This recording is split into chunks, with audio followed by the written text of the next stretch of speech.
ఆయన చేతిలో ఉండి 2018 కల్లా రిటర్నబుల్ ఫ్లాట్లు ఇస్తానన్న మనిషి ఆ తర్వాత నేనేం చేయలేకపోతున్నాను మోడీ అంటూ వచ్చాడు. ఆ వాస్తవం 2019 ఓటమి చంద్రబాబు స్వయంకృత అపరాధం.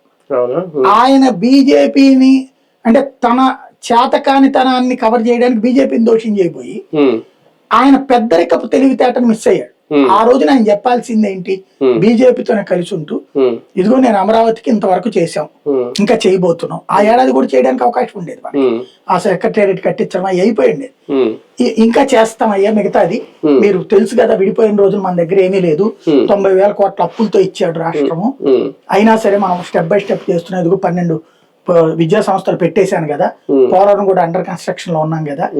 ఇట్లా పెద్దరికంగా ఆయన మాట్లాడితే, ఆయన సుదీర్ఘంగా మాట్లాడతాడు కదా, 1.5-2 గంటలు.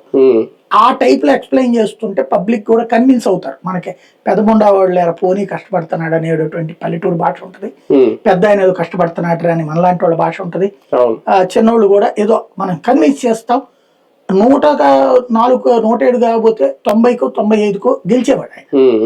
కానీ ఆయన ఈ చివరికి జగన్ చెప్పలేకపోయాడు ఈయన ఫెయిల్యూర్.